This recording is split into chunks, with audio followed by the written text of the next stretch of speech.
Dea OnlyFans blak-blakan mengakui dirinya menyesal datang ke podcast Deddy Corbuzier.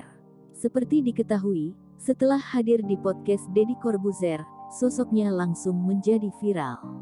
Padahal sebelumnya ia sama sekali tak pernah disorot media.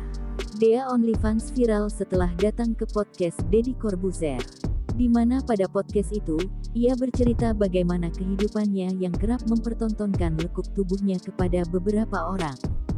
Namun tak sembarangan, ia bisa ditonton dengan sebuah aplikasi berbayar bernama OnlyFans. Dari aplikasi tersebutlah Dea mendapatkan pundi-pundi uang. Setelah datang ke podcast tersebut, namanya pun sempat trending di salah satu media sosial. Sayangnya, popularitas itu hanya sebentar lantaran ia ditangkap oleh pihak kepolisian.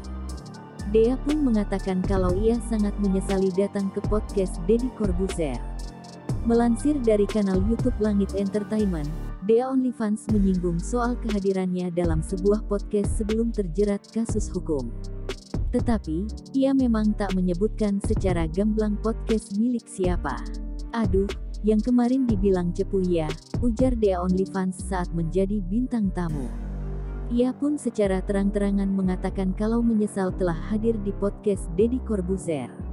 Lantaran tepat setelah datang ke podcast tersebut, ia langsung diseret oleh pihak kepolisian. "Nyesel sih. Jujur kalau seumpama aku nggak nyesal, aneh lah. Manusiawi. Seminggu atau 2 minggu langsung kena," tambahnya. Dea OnlyFans ditangkap polisi pada tanggal 24 Maret tahun 2022 di Malang, Jawa Timur. Ia sendiri tak mendapatkan pemberitahuan sebelumnya atas penangkapan tersebut. "Masalahnya nggak terima surat, langsung datang polisi. Langsung ditangkap aku. Sedangkan aku waktu itu baru bangun tidur," ungkap Dea OnlyFans. Karena kejadian tersebut, ia pun trauma hadir di podcast Deddy Corbuzier.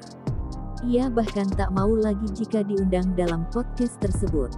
Dea mengaku takut kalau dirinya malah blunder datang ke podcast Deddy Corbuzier. "Gak ada komunikasi dengan Deddy Corbuzier. Nyesal pasti dong. Buat apa diundang lagi. Nanti aku blunder lagi, takut," tutur Dea OnlyFans. Dea sendiri tak pernah kepikiran kalau ia bakal ditangkap pasca datang ke podcast itu. Ia juga mengaku kalau sebuah kebodohan mau datang di podcast tersebut kemudian viral. "Gak pernah kepikiran bakal ditangkap. Itu suatu kebodohanku juga sih. Kalau lu tahu, lu mainan kayak gini nih, lu gak boleh sampai bikin heboh. Jangan sampai lu viral," pungkasnya.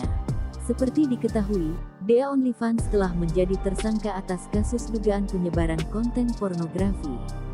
Ia tidak ditahan lantaran berstatus sebagai mahasiswi dan juga tengah hamil.